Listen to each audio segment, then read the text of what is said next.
In today's Smart Money, the U.S. House of Representatives passed the debt ceiling bill. Now it's up to the Senate to approve it and get it to the president's desk to become law before this coming Monday.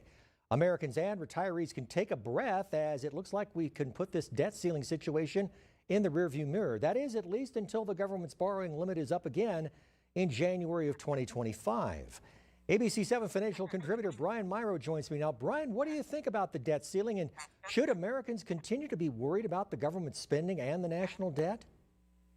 Well, glad to be here today, Mark. You know, I'm certainly glad that the Democrats and the Republicans came to an agreement on the new debt ceiling bill and are close to extending government spending.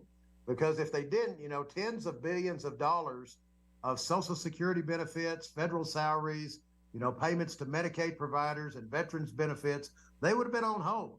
And that could have sent our country into chaos. And I do think that we should still be concerned about the national debt in our country. You know, currently we are around $31 trillion, and that number keeps growing every day. And we must hope that talks continue in Washington and they can trim down on some wasteful spending. And we should also keep an eye on taxes, as those are most likely to be going up. You know, our national debt and Congress's actions in addressing it have been front and center in the media for months, but there's nothing new about our nation struggling to pay off its liabilities, right, Brian?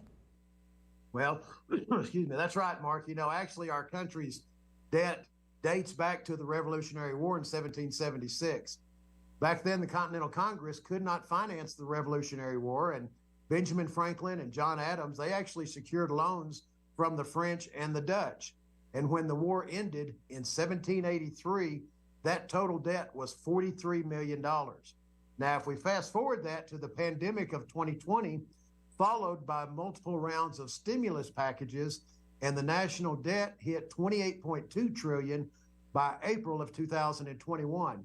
And now, as I mentioned before, we're at $31 trillion plus. All right, Brian, thanks for the short history lesson. So how do you talk to people who are concerned about the level of government debt and its impact on taxpayers? Well, Mark, you know, everyone's situation is different, but generally speaking, I tell folks they should expect taxes to go up. Taxes have already gone up in the last few years, and there is no end in sight. In fact, unless Congress acts, current tax rates expire at the end of 2025, and taxes will go up. It's important that you take time and look at tax strategies and be as efficient with your investments and money as possible. So, Brian, what's the lesson for people who are concerned about the amount of government spending and the possibility of tax increases impacting them, especially in retirement? Well, Mark, you have to have a game plan for your retirement, and taxes are a huge part of that. You want to be as tax efficient as possible. And, you know, today I'm offering a free in-depth tax analysis for our viewers. And in the tax analysis, we identify opportunities to become efficient against taxes in the future. Many times we can identify strategies to reduce thousands of dollars in taxes throughout retirement. And Mark, one more thing. You know, we are also offering a free complimentary copy of my new book titled Smart Money for the Backside of Life, for anyone wanting to set a visit. And now in my book, I discuss many different aspects of retirement that folks deal with on the backside of life.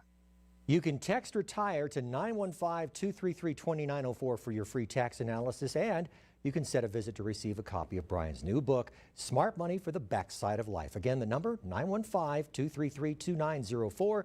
Text the word RETIRE. You can also visit Mirau Capital's website online at miraucapital.com/TV.